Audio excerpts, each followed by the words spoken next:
Hier soir ou avant-hier soir, je regardais la télé, une émission, je sais plus, ça s'appelle Le Quotidien. Et il y avait un invité, et cet invité, c'est une personne qui a fait l'Angleterre, France-Angleterre à la nage, la Manche. Et en fait, à la fin, le journaliste lui dit, mais vous n'avez pas, je suis désolé de vous le dire comme ça, un physique d'athlète. Et donc, il était effectivement un peu rond, je ne sais pas si vous l'avez vu, il est un peu rond, et le mec, il a fait 15 heures de nage, 4 minutes 30 d'arrêt pour manger un sandwich, et il repart 20 heures de nage avec des températures, des poissons. Et il dit, en fait, j'étais pas nageur. J'étais pas nageur. J'ai appris, je me suis entraîné, etc. Et il finit son interview par dire 90% de cette performance, elle est dans ma tête. Alors qui dit, ouais, mais non, 90% de la performance, elle est dans ma tête. C'est une vieille expérience qui avait été menée dans une université. Et cette expérience, il prenait deux groupes d'élèves, deux groupes d'étudiants, à peu près avec les mêmes caractéristiques, et il disait à un groupe d'étudiants, en fait, l'expérience, c'est celle-ci. Il y a un labyrinthe, il y a une souris, et il faut faire traverser la souris dans ce labyrinthe. Mais vous allez voir, le labyrinthe est très complexe. La souris, pas très intelligente, etc. Et puis en plus, vous n'êtes pas les meilleurs élèves, je vous fais faire ça, c'est difficile pour vous, c'est difficile pour vous. Et puis en plus, toute l'année, je ne pense pas que vous ayez appris grand-chose, parce que les profs, ce n'étaient pas les meilleurs profs. Bon, et puis ils vont voir un autre groupe d'élèves, et ils disent, voilà, il faut faire traverser la souris de ce labyrinthe, c'est très très facile. Il n'y a rien de plus facile que ça. La souris qu'on vous a donnée, c'est la meilleure. Elle l'a déjà fait, elle l'a pratiquée, etc. Vous êtes les meilleurs. Et puis, cette année, vous avez eu les meilleurs profs. Ils font faire cette activité. Et donc, ils observent ce qui se passe. Alors, eux, ils rament.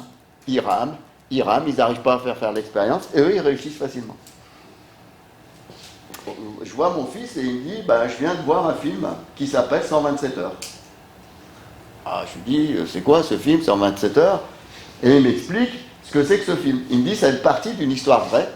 Et en fait, c'est un jeune qui a 20, 21 ans, qui est super sportif, qui se donne des défis, des challenges. C'est un Américain.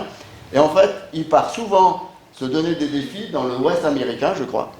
Et il fait du VTT, bon, il court. Et un jour, il part en course à pied dans les canyons.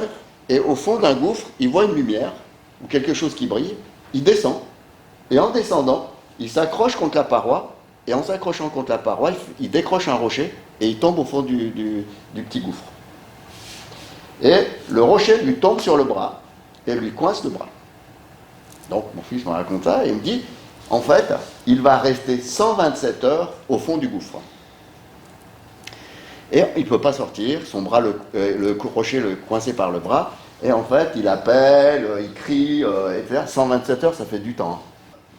Il prend un canif au bout d'un moment, il prend un canif, donc il a quelques vivres, mais il prend un canif, et en fait, il finit par se couper le bras, sortir de là, aller chercher de l'aide, et en fait, si vous allez chercher Internet 127 heures, vous voyez le gars maintenant avec une prothèse, etc., etc. J'ai une petite nièce qui a 22 ans et ma petite nièce, il y a quelques semaines, me dit il y a quelques mois de ça, elle me disait je suis tombée enceinte et elle a appris qu'elle était tombée enceinte. Donc, au début de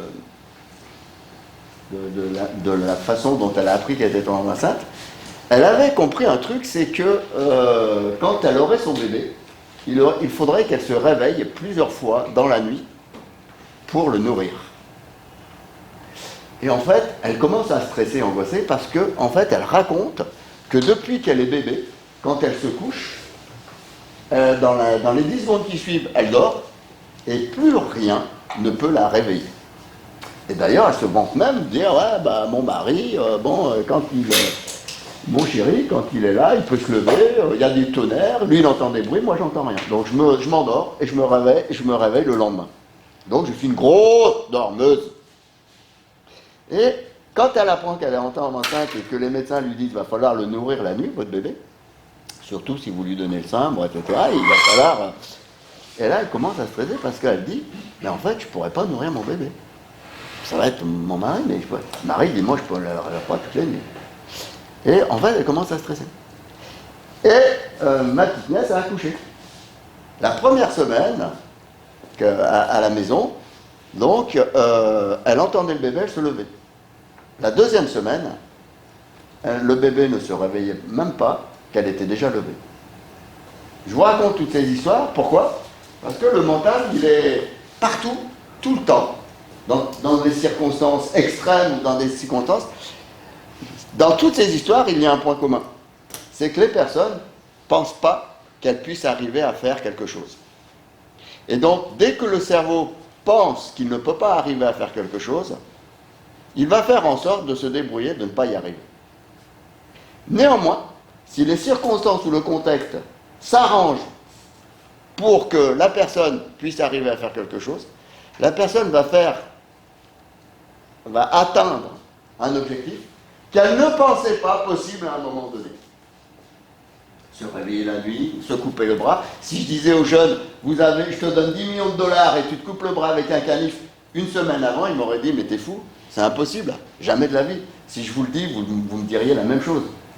Pour ma fille, c'était impossible qu'elle puisse se réveiller, pour ma nièce, pardon, impossible qu'elle puisse se réveiller quelques semaines. Pour les jeunes, c'était impossible que la souris puisse arriver à atteindre l'exploit. Et pourtant, à un moment donné, si je crée le contexte, le groupe peut y arriver. Ma fille se dit, ma nièce, pardon, se dit c'est une question de survie, il faut que mon fils mange. Le jeune, il dit, en fait, si je veux sortir de là, il faut bien que je réalise un exploit. Et en fait, on va se retrouver dans ce genre de situation, dans le sport, et en particulier dans le sport de haut niveau. C'est-à-dire qu'il faut réaliser un exploit, ou il faut réaliser une performance, et il faut créer les conditions pour que dans la tête de la personne, elle pense qu'elle va y arriver. Les attributs de la force mentale, on va en parler. Les attributs, c'est quoi ? On parle de la préparation mentale, et on parle beaucoup de préparation mentale.